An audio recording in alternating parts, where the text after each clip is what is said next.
o con diabetes tipo 2, o con ambos tipos de diabetes.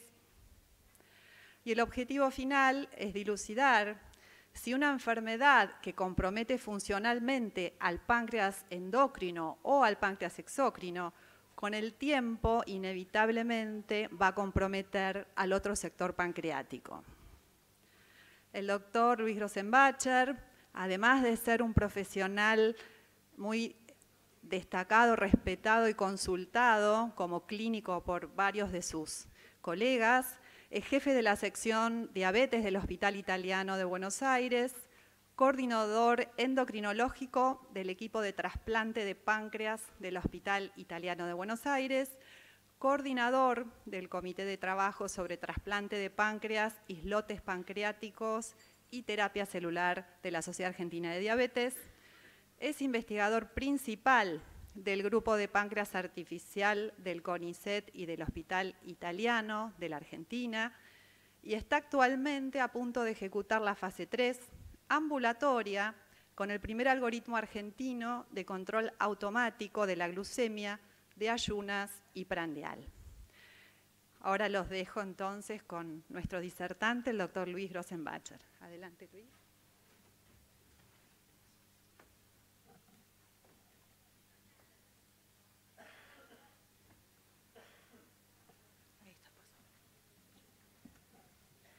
Bueno, buenas tardes. Gracias, Solange, por tu presentación, especialmente porque presentaste los objetivos de esta charla. Y gracias al Comité Ejecutivo y Científico que permitieron compartir este tema con ustedes. Desde ya que agradezco también a que ustedes hayan elegido compartir este tiempo conmigo para hablar sobre un tema que comienza mencionando relaciones y vínculos. No es lo mismo en algunas circunstancias y en otras sí. Como ejemplo, hijos pueden tener una mala relación con los padres, pero el vínculo no se rompe. Es decir, hay cosas más sólidas, más firmes, que es lo que es el vínculo. Y el vínculo entre dos objetos o personas, si se rompe uno, sin duda se afecta el otro. Y de eso se trata lo que hoy vamos a ver, que es el vínculo entre el páncreas exócrino y el páncreas endocrino. Mi conflicto de interés, siguiendo el genograma propuesto por la Sociedad de Diabetes, vamos a ver si lo que yo voy a presentar puede comprometer a cualquiera de los individuos que están en este genograma. A cualquier edad se puede presentar lo que fue el disparador en mi caso de que por qué yo estoy dando esta charla, qué cosas me atrajeron, sedujeron de este tema, y tiene que ver con dos cosas.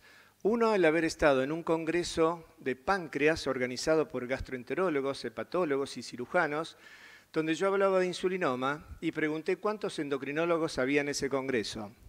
Levantó solo uno la mano de 300 participantes, es decir que ahí daba la pauta que en un congreso de páncreas no vamos los endocrinólogos, los diabetólogos, y tampoco a los congresos de diabetes vienen los gastroenterólogos, los hepatólogos, los cirujanos pancreáticos, ¿no? Qué falta de esa relación, a pesar de que existe un vínculo que nos une, que es la enfermedad diabetes o enfermedad pancreática. Y el segundo motivo fue casos clínicos, ¿no? De ahí nacen muchos intereses de la charla en la vida cotidiana de lo que hacemos medicina asistencial y también investigación. Se trata de un paciente de 69 años, diabético de 18 años, conocido, con diarrea, insulina basal y bolo durante los últimos 7 años, es decir, como diabético tipo 2 y diarrea crónica. Las imágenes que uno solicita por el hecho de tener diarrea, encuentra un páncreas que está reducido en tamaño con áreas de calcificación. Pedimos en consecuencia un estudio de elastasa en materia fecal y esta, si es menor de 200 microgramos por gramo de materia fecal, estamos en presencia de una insuficiencia exócrina pancreática. Y como este argumento que los pacientes difíciles no vienen de a uno sino de a dos, es real, es cierto, a los 2 meses llega un hombre de 72 años y que tiene 23 años con diabetes, diarrea, crónica y también estaba insulinizado con insulina basal bolo. La tomografía que observó también esa imagen de un páncreas calcificado y pequeño, incluso con una calcificación mayor que en esta paciente. Podemos llamar a Juana y José del genograma propuesto por la Sociedad de Diabetes y este paciente también tuvo un déficit de lactasa en materia fecal. Por lo tanto, podemos decir que estos pacientes tienen pancreatitis crónica y diabetes. Ahora, ¿qué cosa apareció primero? Es lo que vamos a aprender hoy a dilucidar o qué herramientas podemos utilizar a partir del razonamiento fisiopatogénico de estas situaciones. Antes de entrar en el tema, me gustaría que hagamos un rápido repaso de lo que son los otros tipos etiológicos de diabetes. Ayer el doctor Cheñowski presentó que iba a hablar de todos los tipos, pero bueno, vamos a hablar de solo un tipo, pero repasamos algo sobre los mecanismos de las otras formas, porque al final vamos a diferenciar clínica y bioquímicamente ambos diabetes más comunes de la diabetes tipo 3 o diabetes asociada a páncreas exócrino. La diabetes tipo 1 claramente tiene un componente de riesgo genético que frente a una NOx ambiental pone en marcha un fenómeno inmunológico autoinmune que determina un agotamiento de la masa de células beta y que esto está mediado inmunológicamente de una manera progresiva, pero que no todos van a ser diabetes, sino los que no estén protegidos. Los protegidos finalmente no hacen diabetes tipo 1. La otra forma, la diabetes tipo 2, es más compleja en su etiopatogenia. No es genéticamente con genes dominantes, sino es multigénica, pero que tiene dos áreas principalmente, por eso el denominador diabetes tipo 2, que tiene que ver con el compromiso a nivel de la célula beta y a nivel de la resistencia insulínica. Sin duda que desde De Fronzo en su presentación en el 2008 de los otros factores de los neurotransmisores y de la existencia de una recaptación patológica de la cantidad de glucosa a nivel renal, son los otros factores que se suman. Sin embargo, más recientemente, podríamos decir en los últimos 4 o 5 años, se van agregando y cada vez con más conocimiento otros fenómenos que se relacionan con este punto clave que es la microbiota y el microgenoma, que es lo que nosotros podemos utilizar para identificar a las colonias bacterianas, que dentro de la etiopatogenia de diabetes tipo 2 cada vez tiene un peso mayor. Y por otro lado, también encontramos inflamación en el islote en el diabético tipo 2. Es decir, ese pensamiento que lo que es insulitis o inflamación pertenece a la diabetes tipo 1 no es así de cierto. Hoy en día se encuentra en un páncreas graso componentes inflamatorios importantes, al igual que en el hígado graso o en el NASH, el non-alcoholic steatohepatitis. Hay mucha relación con la presencia inflamatoria de citoquinas que tienen funciones significativas en la vida de las células y en la función de las células. Entonces, también esto agrega en diabetes tipo 2 una necesidad de diferenciar con esta diabetes tipo 3C o asociada al páncreas exócrino que hoy me voy a referir. Esto es apenas una introducción. Hecha esta introducción, hablamos de la diabetes tipo 3C, pero antes debemos conocer algunos conceptos fisiológicos que relacionan o vinculan a ambas partes del páncreas como órgano total.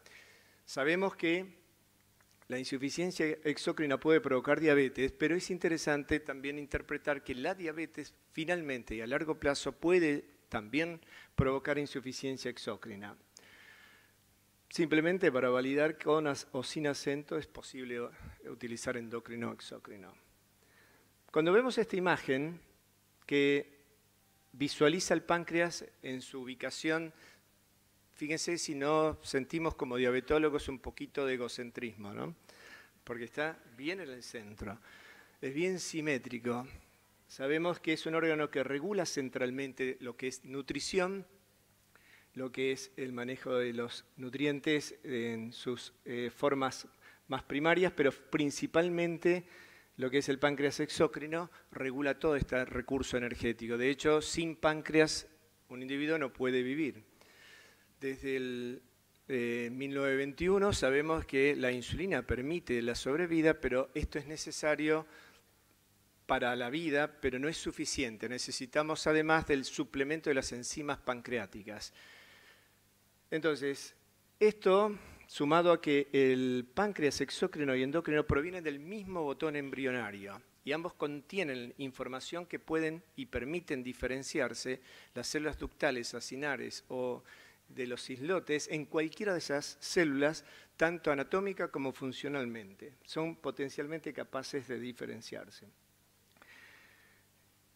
El igual botón embrionario permite crecer con una forma destinada a la secreción exócrina, donde desde los acinos se vuelca al ducto central la producción del jugo pancreático exócrino y los islotes están dispersos, donde la concentración mayor está en cuerpo y cola, más hacia la cola, y el flujo sanguíneo tiene un sentido que va desde el islote hacia los acinos. Es decir, claramente el drenaje de estas hormonas tiene una función exócrina que cumplir. El páncreas endocrino corresponde al 1 al 2% del peso, sin embargo, consume el 15% de la energía circulatoria para esa función endocrina. Otro dato interesante es interpretar que las células endocrinas pueden estar dispersas en el páncreas, alrededor de un 15%. El 85% está en los islotes. Y esto tiene un valor cuando nosotros observamos los pacientes con hipoglucemia del adulto por hiperinsulinismo endógeno. Ejemplo, la nencidioblastosis. Son estas poblaciones celulares que adquieren autonomía e hipersecreción fuera del islote. Desde el mismo origen, las células ductales, acinares y del islote se van diferenciando a partir de factores de transcripción. Para ir hacia una célula beta especializada, secretora de insulina, requiere de alrededor de 7 a 8 factores de transcripción. Pero el más importante, el que le da el sello, la eficacia, la sensibilidad sobre la secreción de insulina, es el PDX1. Este es uno de los más importantes. Cada célula, cada grupo celular dentro del islote tiene sus factores de transcripción. Y recuerden que además de las células alfa, hoy vamos a hablar de las células F, que son las productoras del polipéptido pancreático, que junto a la célula beta regulan la secreción exócrina internamente. Regulan el trofismo, la división celular de los acinos, son reguladas por estas dos células a través de sus mediadores hormonales, insulina y polipéptido pancreático. No se encuentran tan separados los acinos de los islotes. Existen, fíjense que acá fue señalada la división, si no es muy difícil, incluso para un anatomopatólogo, diferenciar o encontrar los islotes no es una tarea sencilla. De hecho, hasta por lo menos 10 años desde el debut de un diabético tipo 1, un anatomopatólogo puede identificar fácilmente un islote con insulitis. Es muy difícil encontrar un islote con insulitis. Y mucha de la insulitis en diabetes tipo 1 es producto de fenómenos humorales y células que no son fácilmente diferenciadas dentro del islote. La insulina producida en estas células sigue en un curso a través de los capilares, que es un sistema porta que empieza en el islote y sigue hacia los acinos. Es capaz de estimular la síntesis proteica de las células acinares, aumentando la producción de amilasa y colecistoquinina, y además promueve la división celular de los acinos, es decir, se encarga del trofismo y la función. O sea, ahí parte ya el vínculo y la relación entre endocrino y exócrino, cómo es imposible separarlo dentro de las enfermedades. Y fíjense que en lo que hace a la estructura, el vínculo más sólido, la unión entre las células es a través de desmosomas. Es una unión celular muy compleja que permite no solo mantener un esqueleto orgánico, sino también el paso de ciertas sustancias, hormonas, que permiten la comunicación entre sí. Además de promover la síntesis proteica de amilasa y colecistoquinina, regula el trofismo y la división celular. junto al polipéptido pancreático son tróficos del páncreas exócrino, y todo esto está relacionado con la ingesta de hidratos de carbono. Y por el otro lado están los antagonistas. El glucagón y la somatostatina disminuyen la secreción exócrina y promueven más una atrofia de las células acinares. Si recordamos, en diabetes tipo 1 tenemos una hiperglucagonemia sostenida, y esa hiperglucagonemia a largo plazo puede conducir o facilitar o contribuir a la atrofia del páncreas exócrino. Entrando ya al tema diabetes del páncreas exócrino o diabetes tipo 3C, la nomenclatura recién fue modificada, pero no se descarta el nombre diabetes tipo 3C en el año 2017, a partir de un consenso, mencionando más diabetes del páncreas exócrino. Estudios que intentan dar una prevalencia hablan de una prevalencia del 9.2%, es un estudio de corte de 1.800 pacientes, con un 70% de diabetes tipo 2, 23% de diabetes tipo 1. No es fácil encontrar protocolos, trabajos para el cálculo de diabetes tipo 1 en adultos. En niños hay muchísimo, pero lo que es incidencia y prevalencia de diabetes 1 en adulto no es fácil. Este trabajo es un buen trabajo, es interesante leerlo, donde parten de 2 millones de historias clínicas. Es un estudio del Reino Unido, donde los pacientes, los pacientes con diabetes son descartados y van evaluando durante 10 años la aparición de nuevos casos. Y encuentran que la prevalencia de diabetes 1 es alrededor de 7.7, 2, 87.8, y algunos en duda. O sea, consideran esto difíciles de discernir, que es lo que nos pasa en la clínica muchas veces. Pero acuerdan de haber encontrado con déficit las tasas el 2.7%, es decir, del 9% del otro grupo a un 2.7%. Y la incidencia es mayor de la diabetes tipo 3C o pancreática que la diabetes tipo 1 por 100.000 por año, de 2.5 versus 1.6 de diabetes tipo 1. Es un trabajo muy serio, interesante, para dar como referencia de prevalencia en diabetes 1. Pero el diabetes tipo 3C o asociada a páncreas exócrino es un pool de enfermedades, donde encontramos ausencia completa de islotes y acinos, como la genesia pancreática o la pancreatectomía total, ausencia parcial o adquirida, donde lejos la más prevalente es la pancreatitis crónica, pero hay otra forma como la fibrosis quística, hemocromatosis, y una forma paraneoplásica que es el carcinoma ductal pancreático. El adenocarcinoma ductal pancreático puede producir diabetes a través de secreciones que a distancia generan resistencia a la insulina y déficit secretor de insulina. Les decía que era el más común, la pancreatitis crónica. Luego tenemos 8% el cáncer, 7% la hemocromatosis, 2% se refiere a la cirugía y finalmente la fibrosis quística cerca del 4%.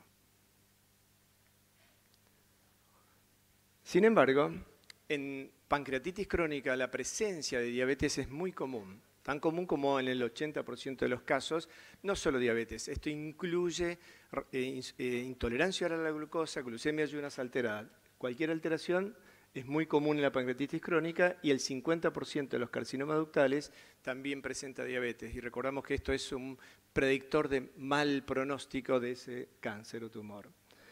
La prevalencia, si tomamos el de 2.7 este grupo y 9% del otro, estima en general la literatura que está entre el 4 a 5% del total de los diabéticos son los diabéticos tipo 3. Y el desafío es diferenciar entre la diabetes pancreatogénica o la pancreatitis diabetogénica. Es decir, si es posible que el páncreas se enferme del punto de vista endocrino al islote para crear hiperglucemia, o a la inversa, digamos, si el inicio de la enfermedad del islote con hiperglucemia puede llevar a una pancreatitis a largo plazo. Para eso se crearon criterios, por supuesto, los criterios generales es que cumplan los criterios de diabetes, los de enfermedad pancreática exócrina y que la diabetes era posterior a la enfermedad pancreática. Son 3 condiciones básicas. Sin embargo, Ewald y Bretzel en el año 2013 proponen criterios más específicos para lograr una mayor especificidad en el diagnóstico en criterios mayores, cuando la elastasa en materia fecal es menor de 200, o hay una imagen compatible con pancreatitis crónica, que es esto que veíamos, páncreas pequeños o con calcificación, o bien ausencia de marcadores autoinmunes de diabetes tipo 1.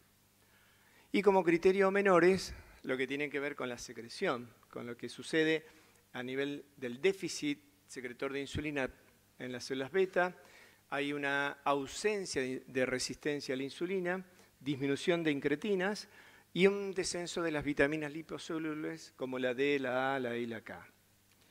Todo esto permite hacer un diagnóstico de diabetes, pero se logra a partir de un mecanismos fisiopatogénicos donde la inflamación y la fibrosis es lo básico, es lo esencial. Esto comienza en el páncreas exócrino y compromete al páncreas endocrino y en consecuencia hay un déficit de la secreción de todos los grupos celulares del páncreas endocrino y a razón de comprometer la secreción de insulina en la célula beta se produce hiperglucemia y la hiperglucemia estimula las células estrelladas, que son células básicas para la estimulación en la formación de fibrosis y apoptosis celular. Es decir, células estrelladas estimuladas por hiperglucemia van generando más fibrosis y atrofia de células beta que genera más hiperglucemia. Es un círculo que lo potencian todos los fenómenos inflamatorios. El déficit secretorio de insulina por citoquinas, son numerosas las citoquinas que participan, pero es interesante lo que hace el interferón gamma, que impide o inhibe la translocación del PDX1, que decíamos era un factor transcripcional esencial, importante en la diferenciación de las células ductales a células beta, pero también en la maduración, el sostenimiento de la vitalidad de la célula beta. Por lo tanto, el interferón gamma, fenómeno inflamatorio en la pancreatitis crónica, contribuye a la lesión del islote a través de este mecanismo. También hay otros péptidos como la adrenomedulina y la vanina que actúan generando disfunción y es producto de la inflamación ahí, en el páncreas exócrino. Y además, hay otros componentes que generan apoptosis celular, interleuquinas del 1R o el 1B. Es decir, puede afectar todo este fenómeno inflamatorio mediado por citoquinas, puede generar disfunción celular por un lado, pero también apoptosis celular por el otro. La resistencia hepática es una característica incluso presente en los pacientes con pancreatectomía. ¿Por qué razón? Porque en la pancreatitis crónica, pancreatectomía o carcinoma, existe un déficit del polipéptido pancreático. Este es encargado, el polipéptido pancreático, de promover la expresión y la accesibilidad de la insulina a los receptores de insulina a nivel hepático. Si podemos, a través del polipéptido pancreático, lograr insulinosensibilidad a nivel hepático. Incluso el factor nuclear kappa beta puede también ser producido en hígado en fenómenos de hepatitis y de pancreatitis y de esta forma genera resistencia a la insulina. Fíjense que habiendo pancreatectomía puedo tener resistencia a la insulina por la ausencia del polipéptido pancreático. Los mecanismos extrapancreáticos se refieren a la insulinoresistencia, que no es ni tan insulinosensible en paciente con diabetes tipo 3C como un diabético tipo 1, ni tan insulinoresistente como un diabético tipo 2. Es decir, es intermedio. Pero además tiene un déficit del eje enterinsular GLP-1 y GIP, y esto es secundario al síndrome de mala absorción. Al no tener las enzimas digestivas, el estímulo de los hidratos de carbono sobre las células L para secretar GLP-1 y de las células K para secretar GIP está disminuido. Por eso es que cuando damos tratamiento con reemplazo enzimático, logramos mejorar los niveles de GLP-1 y de GIP. Este gráfico resume lo que estaba mencionando, como los fenómenos inflamatorios generan apoptosis, o a través del interferón gamma, PDX1, disminución de la secreción de insulina. A través del factor nuclear hepático y del descenso de del polipéptido pancreático, aumenta la resistencia a la insulina y todo conlleva la hiperglucemia.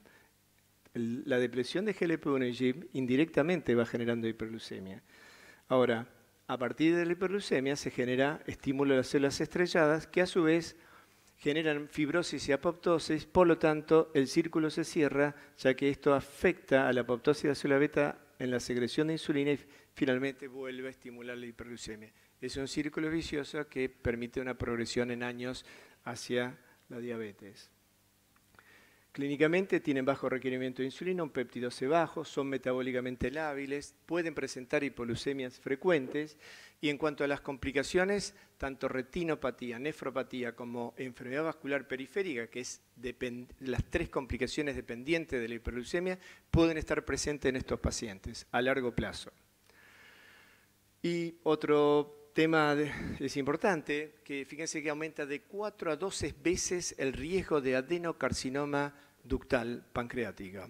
Si la existencia de pancreatitis crónica es un riesgo de carcinoma ductal pancreático a largo plazo.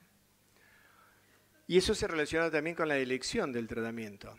En estas diabetes tipo 3C, el tratamiento, además de la dieta, requiere de la reposición de las enzimas, responsabilidad del páncreas exócrino. Ahora, si el control metabólico no es tan alterado, yo puedo empezar, además que poner las enzimas en formas sustitutivas, agregar metformina. En este caso es el fármaco elegido especialmente por su potencialidad antioncogénica o protectora de tumores de la metformina, que en este caso hay evidencias prospectivas de incluso metaanálisis y revisión, cómo disminuye la incidencia del carcinoma pancreático la metformina. Entonces, es terapia de reemplazo hormonal más metformina para mejorar el control metabólico. Cuando el control inicial es muy elevado en cuanto a la glicosilada más de 8, además de tratamiento de sustitución enzimática, damos metformina e insulinoterapia basal bolo. Las TZD, basados en esa evidencia que les comentaba, que es en animales, que pueden mejorar la sensibilidad a la insulina a nivel hepático, podemos también emplearla. Y en cuanto a sulfodrogas, inhibidores B4 y GLP-1 es controvertido. Recordamos que en los tres casos hay asociaciones no demostradas en trabajos prospectivos con pancreatitis o carcinomas pancreáticos. En trabajos prospectivos no lo han demostrado, pero por ahora es controvertido el uso en la diabetes tipo 3C. Y finalmente es una solución la pancreatectomía total con el autoimplante de los islotes de ese mismo paciente. Y esos pacientes a largo plazo son insulino independientes en el 80% de los casos. Es un tratamiento bastante eficaz, sobre todo cuando hay mucho dolor. En cuanto a la diabetes tipo 3C provocada por el adenocarcinoma ductal pancreático, y que es un síndrome paraneoplásico, lo decimos así, a partir de sustancias. Nuevamente está la adrenomedulina, que es una sustancia que se produce en la médula de la suprarrenal, pero que puede, en el caso de los feocromocitomas, producirse en grandes cantidades y es un potente vasodilatador. Pero a nivel de la producción en lugares ectópicos, por ejemplo, a nivel del tumor, en este caso tiene fenómenos angiogénicos promoviendo el crecimiento tumoral y es tóxica para la célula beta.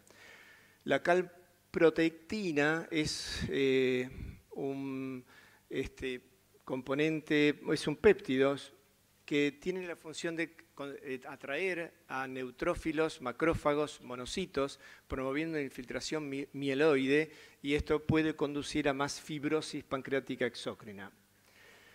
Y finalmente también pueden producir sustancias como adipocitoquinas tipo lipogalin, que es una generadora de insulino resistencia. Es decir, podemos a través de este síndrome y sus sustancias con funciones hormonales a distancia crear resistencia a la insulina y apoptosis de la célula beta. Las características de estos tumores es que también la diabetes tipo 2 aumenta el riesgo en 1.5 a 2 veces el riesgo de carcinoma pancreático. El 40 al 70% de las personas con adenocarcinoma presenta diabetes tipo 3C. Es un predictor de mal pronóstico, lo habíamos comentado. Suelen tener pérdida de peso al inicio. Si bien la edad más prevalente es entre los 50 y 60 años, cuando inician en esta edad la diabetes, y hay que investigar la presencia de un adenocarcinoma, porque si está presente, seguramente tiene alrededor de 3 a 4 años de evolución el carcinoma. Por lo tanto, aún es plausible hacer tratamientos más radicales tipo pancreatectomías. Y lo más interesante es que, como es un síndrome paraneoplásico, cuando yo reseco el tumor, mejora la hiperglucemia. Es el principal tratamiento, es la cirugía. Hasta acá hablamos de cómo el páncreas exócrino puede enfermar al páncreas endocrino a través de los fenómenos inflamatorios locales y extrapancreáticos. Ahora vamos a ver de qué manera una persona con diabetes es capaz de conducir a una insuficiencia exócrina pancreática. En este caso pueden ser diabéticos tipo 1 y diabéticos tipo 2, con la potencialidad de producir insuficiencia exócrina pancreática. Ahora, ¿cuánto es de prevalente la insuficiencia exócrina pancreática en diabetes tipo 1 o 2? Hay numerosos trabajos que son muy diferentes los resultados según tomamos la elastasa en materia fecal menor de 200 o menor de 100, que es más compatible con clínica de esteatorrea. Generalmente cuando ya tienen valores menores a 100, tienen esteatorrea estos pacientes. Sin embargo, son muy dispersos los resultados, pero cuando se trata de trabajos con muchos pacientes, la prevalencia es bastante alta y podemos ver que en diabetes tipo 1 va de 6 a un 56% cuando hay déficit severo y de un 2 a un 30% con déficit de menos de 200 que no es tan severo, pero que es compatible con insuficiencia exócrina. Es decir, el número es muy variado según la cantidad de pacientes que son reclutados para un análisis de prevalencia. Pero en promedio estamos hablando entre 10 al 15% de los diabéticos tipo 1 podrían tener algún déficit de secreción de pancreática exócrina disminuida. Los mecanismos tienen que ver porque la insulina es la responsable del trofismo de los acinos, por lo tanto, en diabetes tipo 1, la ausencia de insulina desprotege al páncreas acinar, al páncreas exócrino, y en consecuencia tenemos más atrofia de los acinos. Por otro lado, en las primeras etapas, en diabetes tipo 1 sobre todo, hay una hiperglucagonemia sostenida. Esta hiperglucagonemia promueve también la atrofia de los acinos y si se prolonga en el tiempo y la deficiencia de insulina es cada vez mayor, puede potenciar la aparición de insuficiencia pancreática exócrina. La extensión de la destrucción autoinmune desde el islote hacia los acinos es otro mecanismo que se suma. La neuropatía autonómica con un déficit en el reflejo enterohepático. Recordemos que el eje enterohepático de las células L a través del GLP-1 es también responsable del trofismo de la célula beta.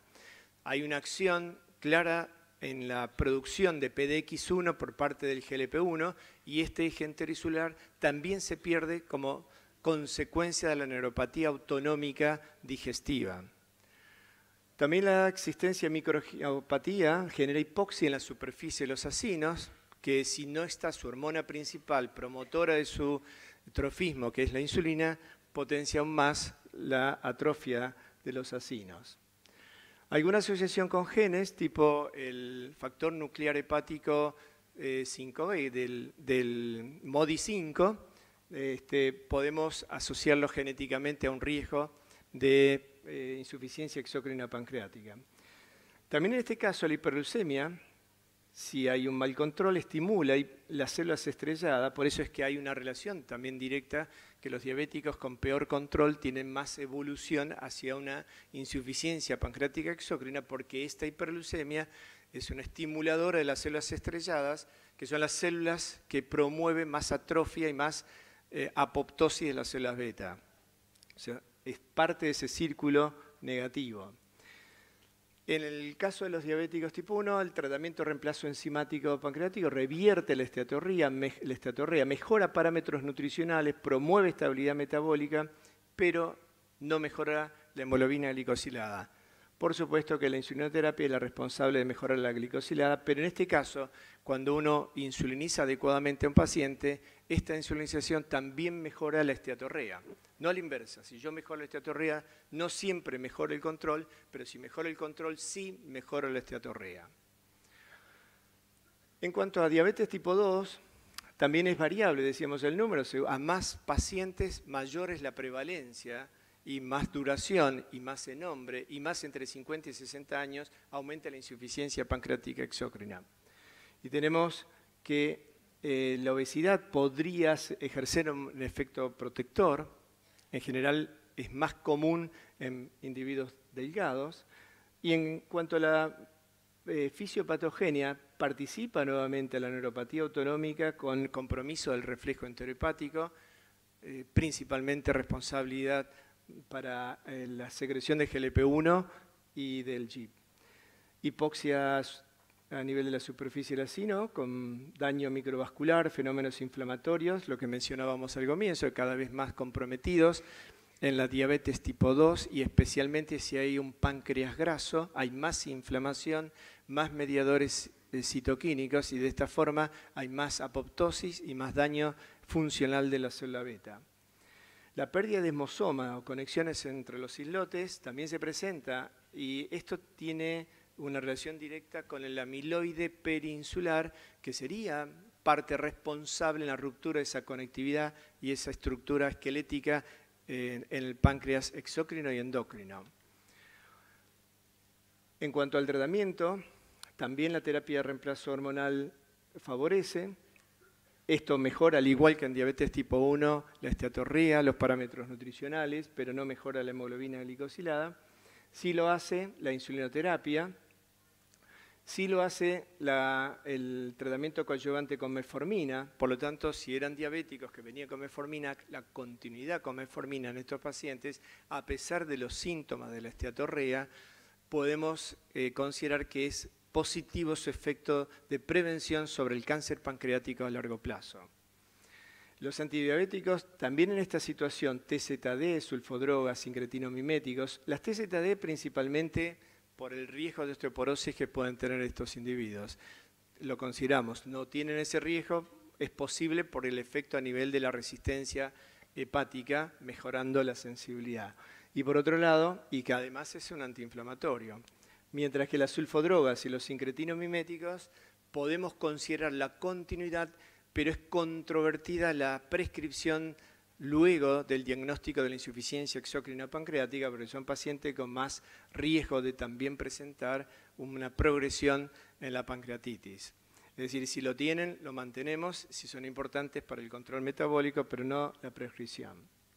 Como conclusión, si una enfermedad compromete un territorio, inevitablemente va a comprometer el otro territorio. Si comienza en el acino, puede comprometer el endocrino en una suficiente magnitud para generar hiperglucemia o intolerancia oral a la glucosa, glucemia de ayunas alterada, un fenómeno prediabético y tal vez mucho menos normalidad. Y a la inversa, si yo tengo un compromiso en la célula beta, a largo plazo, cuanto mayor es el déficit secretor de insulina y el tiempo con diabetes, la probabilidad que haga insuficiencia pancreática exócrina es mayor. Las células ductales, acinarias y endócrinas, como les dije antes, contienen información para diferenciarse entre ellas. Y esto es lo que dio origen a muchas líneas de investigación actual de transconversión celular. es posible de células ductales transformarlas en células acinares y es posible transformar células acinares en células beta o ductales en beta a través de la modificación genética con CRISPR.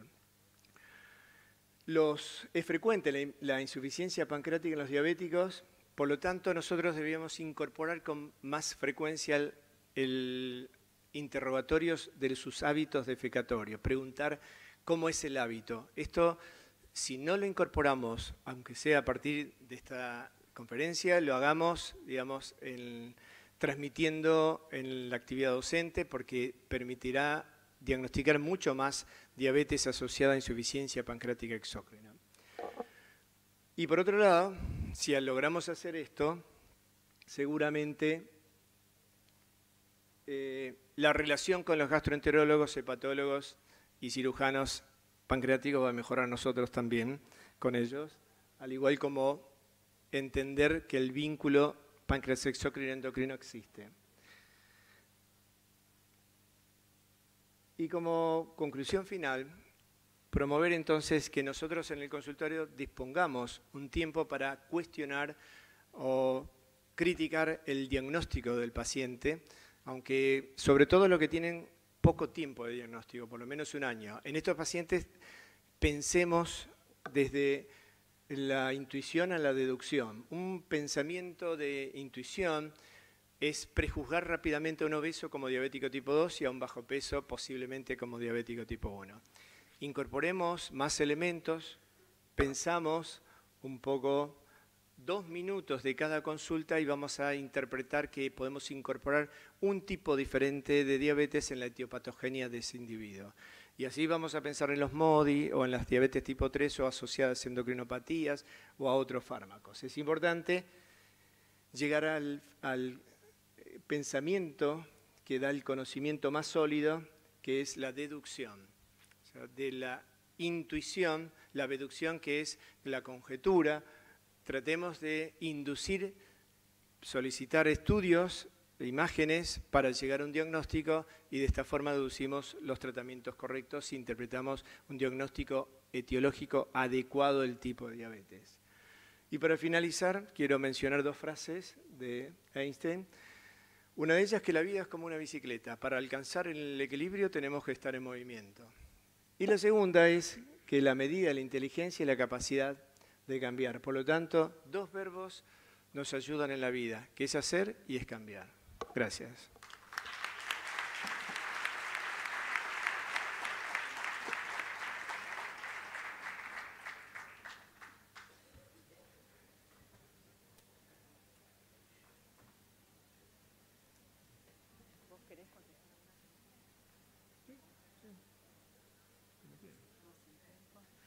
Bueno, como tenemos unos minutitos, unos 5 minutos, y el doctor Grossenbacher está de acuerdo, ¿podemos hacer alguna pregunta del auditorio? El doctor Costa Gil.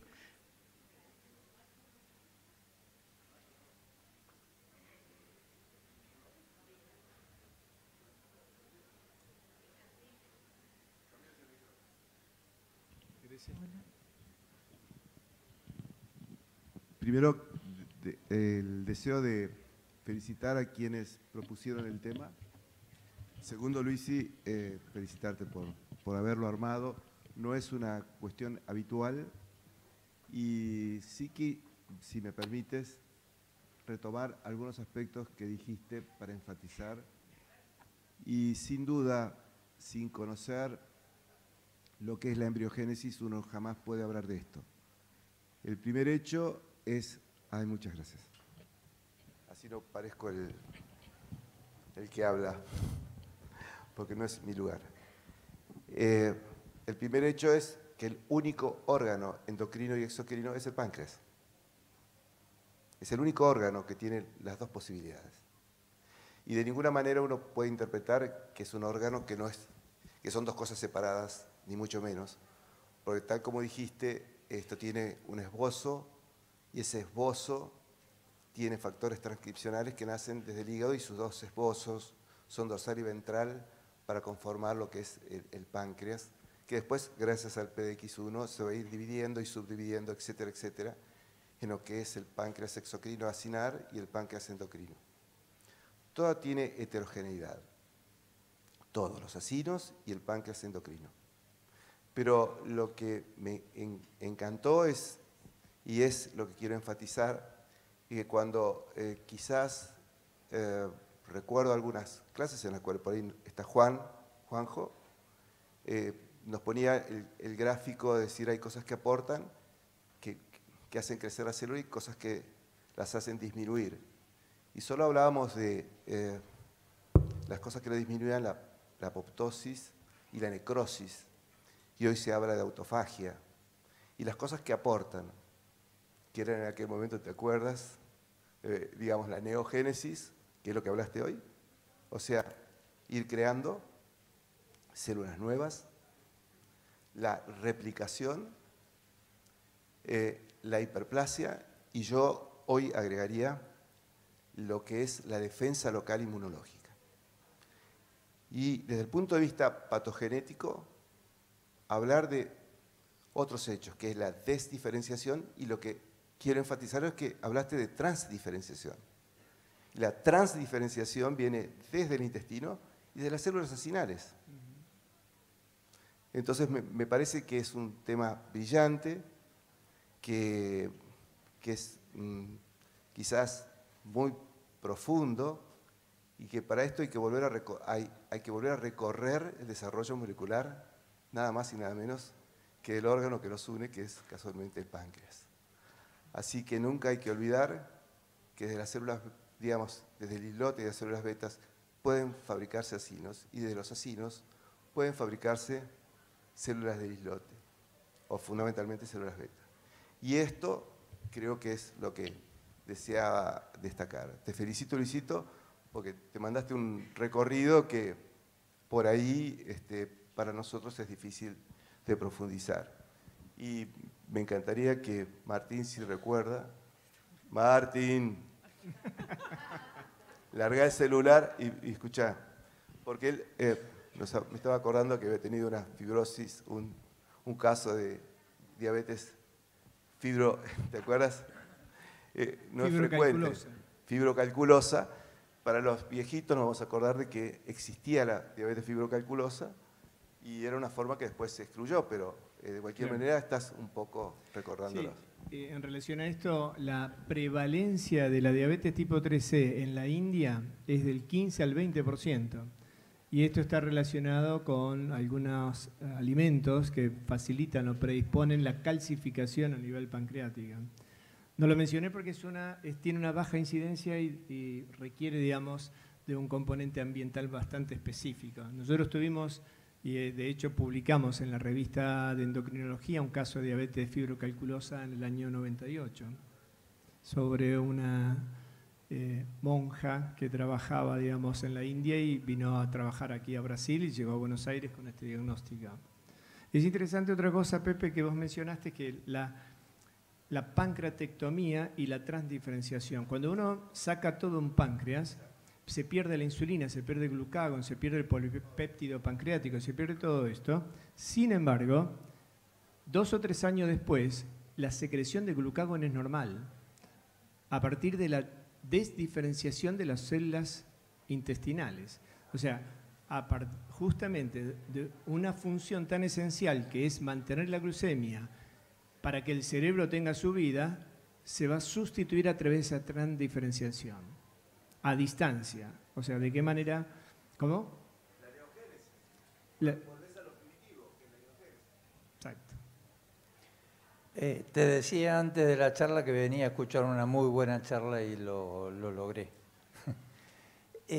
Luis, ¿solamente con elastasa de materia fecal o en una esteatosis hepatopancreática con amilasa y lipasas altas me cierran igual? Y segunda parte, si la elastografía pancreática brinda algún aporte nuevo en el diagnóstico. Bueno, no hay hoy una indicación de la elastografía en páncreas pancreática para hacer un diagnóstico de fibrosis. Digamos, de hecho, los grados de fibrosis son muy variados, pero lo que importa es la insuficiencia exócrina. Por eso es que se toma como parámetro gold estándar a través de la elastasa en materia fecal. Si es menor de 100, es indicación de una terapia de reemplazo hormonal y trabajarlo con los gastroenterólogos. No estoy promoviendo que los diabetólogos tratemos esta insuficiencia, pero sí es el momento de interconsultar a un gastroenterólogo, que en el hospital, la doctora Pascua, Analía, digamos, venimos de hace unos años reclutando los casos para una presentación acerca de la prevalencia en nuestra población. Y lo que mencionabas, pancreatitis, hepatitis, hígado graso, páncreas graso, tiene toda una conexión, seguramente, digamos. Hoy no podemos decir que la amilasa aumentada sea solo un fenómeno compatible con el páncreas. Son secundarios a problemas intestinales o también puede estar aumentado en el caso de un NASH avanzado con fibrosis. O sea, los fenómenos inflamatorios del factor nuclear kappa beta que mencionaba, o el TNF-alfa, o los interferón gamma, o las interleuquina 10, 12, la R, todo estos son fenómenos inflamatorios presentes en el páncreas y en el hígado. O sea, es muy difícil separar ambas situaciones. Pero oportuna tu pregunta. Gracias, Ricardo.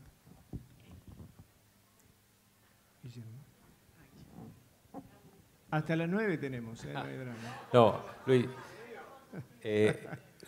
los patólogos encuentran frecuentemente en el islote terminal amiloidosis, digamos. ¿Se debe considerar la amiloidosis dentro del diagnóstico diferencial de este tipo de patologías? Digamos, ¿debe pensarse? No está considerada dentro de lo que es diabetes por páncreas exócrino. No está la amiloidosis. Lo que sí existe, que yo algo mencioné, y es la existencia de proteína amiloide dentro de la pancreatitis, y especialmente en los diabéticos tipo 2. Y estos son los responsables de las rupturas de los desmosomas, que son esas uniones a través de lo cual es esqueleto más función.